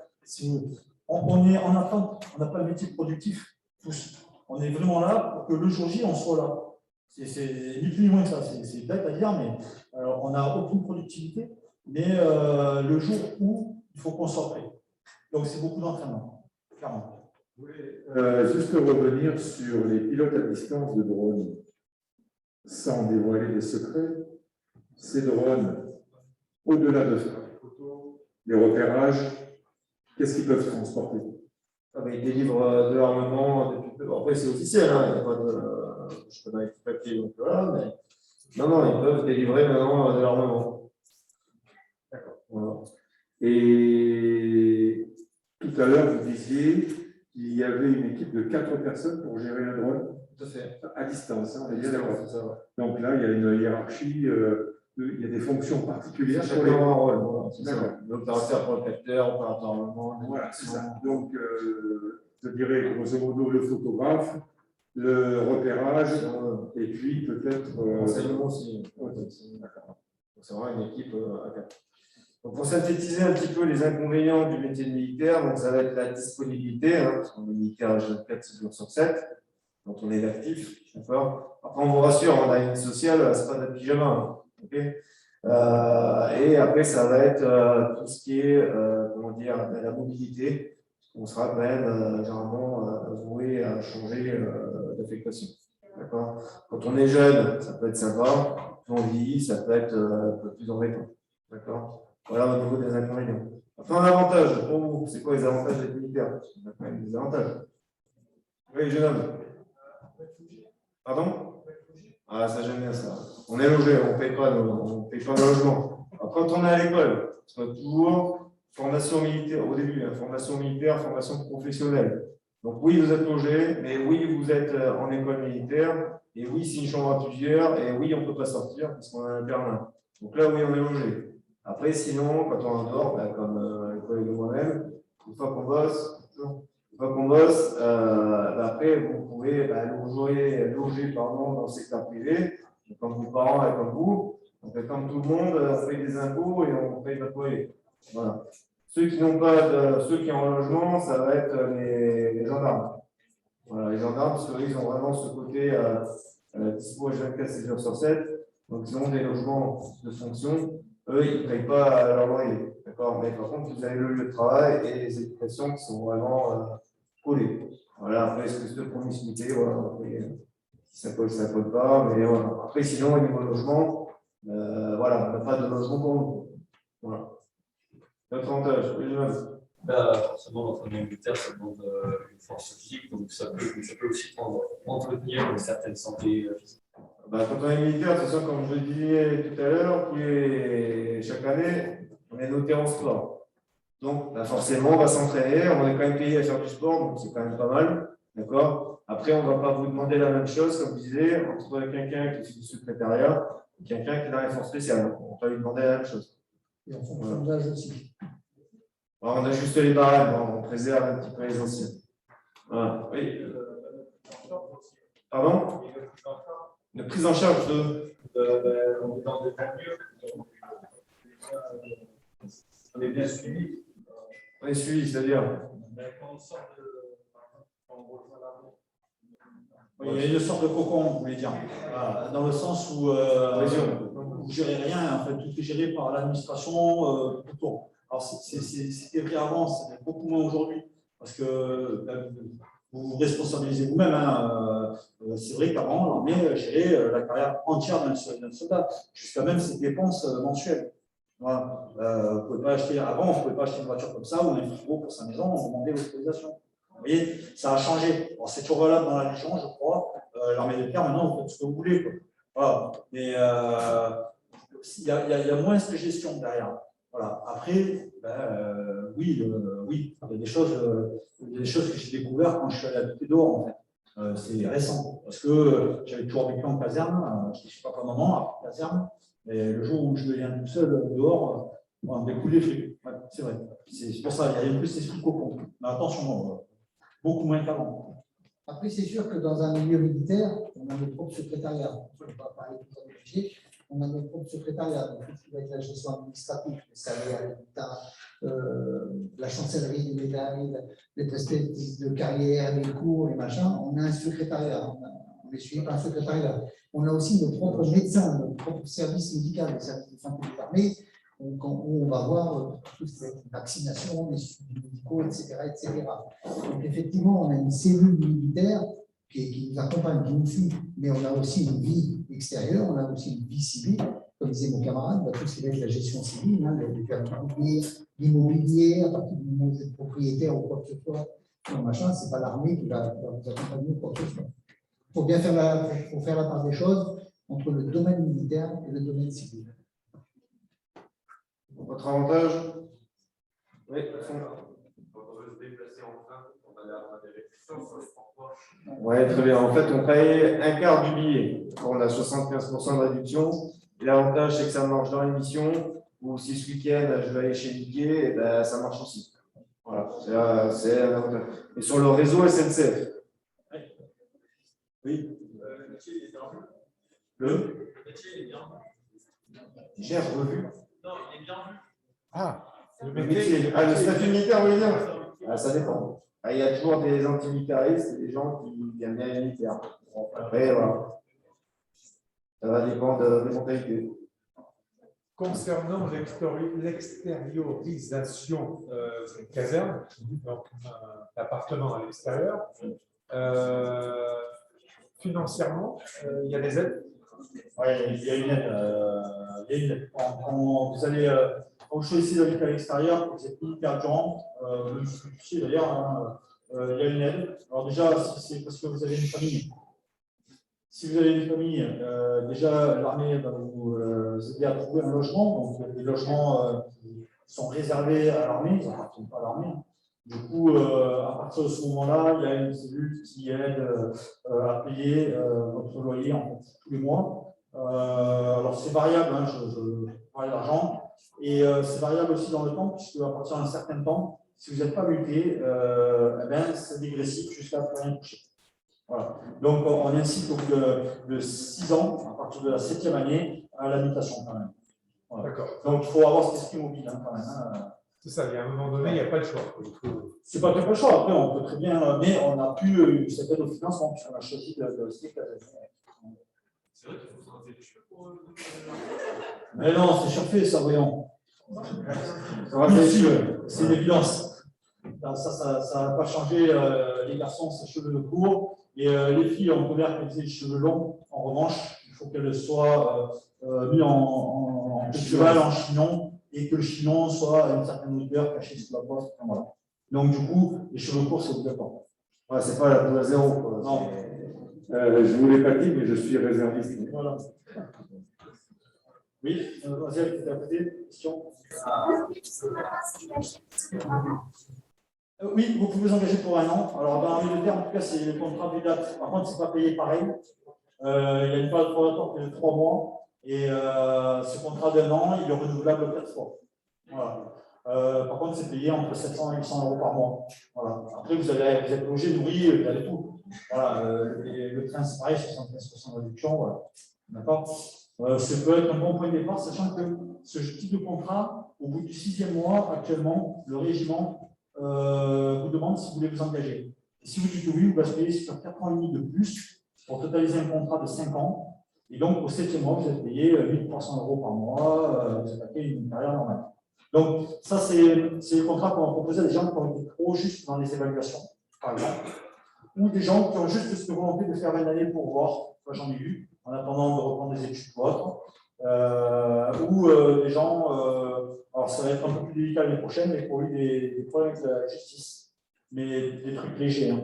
Voilà. Et donc, ils seront obligés de commencer par un contrat de date. Voilà. Volontaire dans l'armée de terre. Oui. Pour devenir Sentinelle. Ah, la mission Sentinelle. Tout le monde, les réservistes, ils en font, les actifs aussi. C'est une mission en fait. Donc, tout le monde peut être amené à la faire, cette mission. Interarmes. Ah, c'est interarmes, hein, c'est clairement interarmes, et puis les réservistes peuvent le faire également. Hein, voilà. Après, c'est beaucoup armé par l'armée de l'air. Hein, voilà, et après, au niveau de l'armée de l'air, de l'espace, on fait tous ces zéros. Oui. Vous êtes payé combien? Alors, nous directement ou comment ça s'appelle, par grade, en moyenne? Oui, en moyenne. Parce que j'en dis, alors, 1 300 euros, c'est le départ. Alors, le contrat dont je parlais juste avant, c'est 700-800 euros. 1 340 euros à peu près pour un militaire durant. Le sous-officier commence à 1 370, 1 400. Voilà. L'officier commencerait avec 1 600 ou 1 700, je crois, avant d'évoluer très vite sur plus de 2000. Hein, après, on est sur 1900, 2000 pour l'officier. Voilà. Les sous-officiers aussi. Moi, je suis avec, bon, j'ai 3 ans de carrière. Il y a des choses, mais je suis à 2100 ou 2200. Je ne sais pas, je n'ai pas vraiment regardé. En fait, toute la vie, le salaire, hein, qu'on appelle la solde chez nous, va augmenter tout le temps en fonction de votre ancienneté et en fonction de votre plan. Vous trouvez hein, les grilles salariales des militaires sans problème sur Internet. Enfin, nous, il n'y a pas de tabou là-dessus. En fait, hein, n'importe qui peut aller chercher sur Internet combien est rémunéré un militaire, tel grade, tant d'années. Vous savez combien est rémunéré. Il n'y a pas de secret là-dessus. Et l'avantage, c'est que les filles et les garçons sont pareils en fonction de. Voilà. Et après, ce qui va faire surtout la grosse différence avec les primes derrière. Quelqu'un qui va être pilote, quelqu'un qui va être sous-marinier ou parachutiste. Là, d'anglais, ils vont rajouter facile 700 euros par an. C'est vraiment les prix qui font la différence. Ça dépend des notations. Et chaque année, on est noté. Donc forcément, si on est bien noté, ça monte. Et si on est moins bien noté, ça monte moins vite. Voilà. J'ai mis, en gros, j'ai mis comme 2 ans pour passer caporal. De là, j'ai mis 1 an de plus pour aller à Saint-Mexan et donc devenir sergent, mais il a des sous-officiers. 3 ans après, je passais chef. Ça peut aller très vite, sergent-chef. Par contre, pour passer adjudant, j'ai mis 7 ans. Voilà. Bon, il y a des diplômes à passer à chaque fois, hein, c'est pas comme ça. Hein. Donc voilà, et pour passer adjudant-chef, c'est pareil, j'ai mis 7 ans de plus. Dans les chiffres. Voilà. Donc ça dépend. Voilà, je sais que les copains, ils ont mis 3 ans pour passer chaque grade. Voilà. Aujourd'hui, ils sont capitaines, voire commandants pour certains. Voilà. Ça va dépendre aussi du métier. On a certains métiers où il y a une perspective de carrière qui est beaucoup plus rapide. Hein. On va prendre chez nous, par exemple, les sous-mariniers, hein, les mécaniciens sous-mariniers, ils ont une perspective de carrière fulgurante. D'autres métiers beaucoup plus, où il y a beaucoup plus de monde, beaucoup plus, c'est un peu le principe de la pyramide des grades. beaucoup plus de monde et tout ça, où les perspectives de carrière sont plus compliquées, plus lentes. En fait, si vous voulez, il y a des échelles indiciaires, on les appelle comme ça. Et vous gravissez avec l'ancienneté des échelons, et tel échelon peut arriver à tant de points, sachant qu'un point, c'est une valeur donc, déterminée par les ministères dans leur ensemble. Chacun fait sa carrière. D'accord. J'ai commencé avec plein de camarades, on n'a pas tous pris le même chemin dans l'armée. Hein. D'autres sont retournés aussi très vite, d'autres sont restés. Aujourd'hui, j'en ai plein qui sont officiers, j'en ai plein qui sont tentés au concours de major, classe major, donc au-dessus de moi. Hein. J'en ai plein qui sont restés en bas, qui n'ont pas évolué, qui sont restés militaires durant. C'est leur choix. D'accord. C'est comme ça. Et il y en a qui ont le même mal que moi aujourd'hui, alors que je suis passé avant eux dans la catégorie sous-officier. Vraiment, il ne faut pas dire suivre les gens pour les suivre. Voilà. C'est vraiment chacun a une carrière individuelle. Voilà. Donc, posez des questions et voilà, vous êtes payé tous les mois. Voilà. Vous êtes payé. Donc, à un moment donné, ce n'est pas pour faire, c'est pas une cours de récré. Voilà, il y a un métier derrière. Et il faut assumer, c'est chaud. Voilà.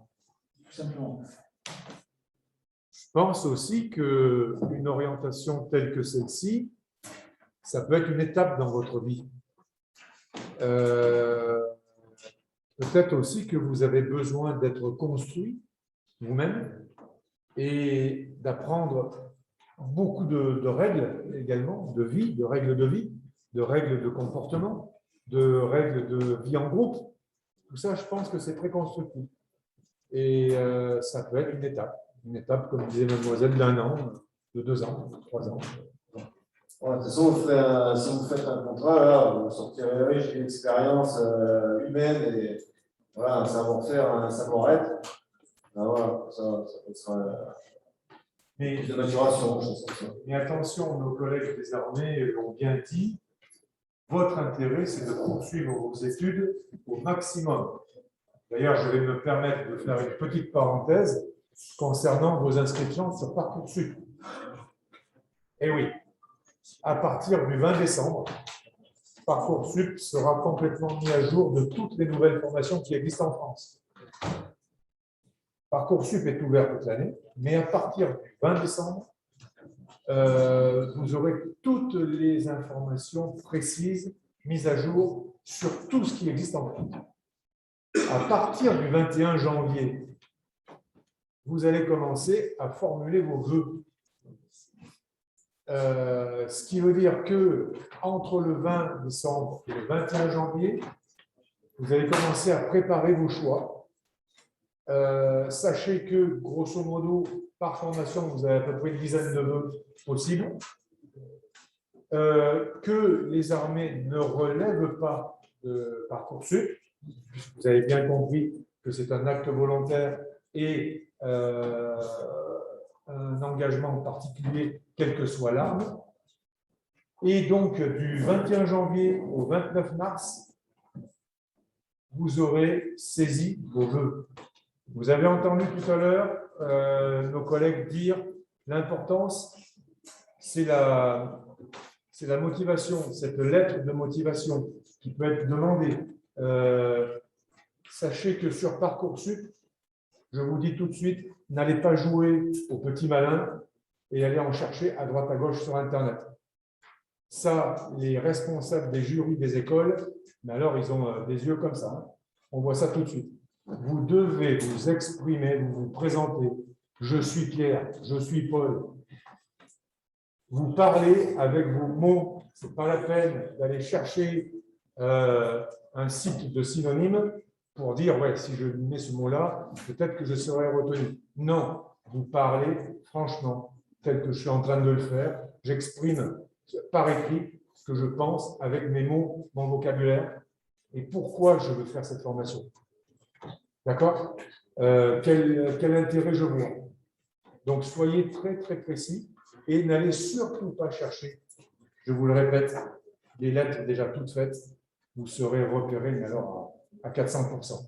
Et surtout, vous pouvez faire votre module de base et après, vous allez, pour chaque orientation choisie, chaque choix, vous allez modifier, bien entendu, le texte. Mais attention, soyez vraiment tel que vous êtes dans la vie, vous vous présentez tel que vous êtes. Voilà, c'est le conseil que je peux vous apporter. Puis après, donc du 29 mars jusqu'au mois de mai, ben, il va y avoir la molinette. Hein. Il y a un algorithme qui calcule un peu tout ça. Et voilà. Et après, on verra les affectations à partir de fin mai, début juin. D'accord ? Jusqu'à mi-juillet à peu près. Donc, faites le maximum de choix. Vous souhaitez faire qu'un BTS, n'oubliez pas un but, un bachelor universitaire des technologies, puisque c'est ce qui a remplacé les DUT, d'accord? Si vous êtes à l'aise, pourquoi pas présenter un ou deux dossiers de classe prépa, intégrer ou pas, et les écoles surtout avec Parcoursup qui sont bien entendu reconnues. Et donc j'insiste sur le fait de multiplier vos vœux et de multiplier vos spécialités, d'accord? Voilà. Ceci est dit, vous avez un besoin, vous souhaitez avoir une aide à la rédaction de vos lettres. Nous, CIO, on est en face. Vous prenez rendez-vous avec nous, on vous aide sur ces dossiers. Vous avez besoin de précision. Vous prenez rendez-vous parce qu'on ne reçoit depuis malheureusement la Covid que sur rendez-vous. Donc, n'hésitez surtout pas à faire cette démarche. On est là pour vous. Comme ce que l'on vous expose pendant 5 semaines en conférence, on est là pour vous. Attendez 2 petites secondes, c'est bientôt terminé. Je vais repasser la parole à mes collègues pour le mot de la fin. Bon, ben, jeunes gens, est-ce que vous avez des questions subsidiaires? C'est bon pour vous? Bon, ben, merci. On est encore présent de 2-3 minutes dans le prochain affaires. Si on a comme des questions personnelles, je rien à nous les poser, il n'y a pas de souci. Et sinon, je vous dis à très bientôt et bon courage pour la suite. Merci à tout le monde.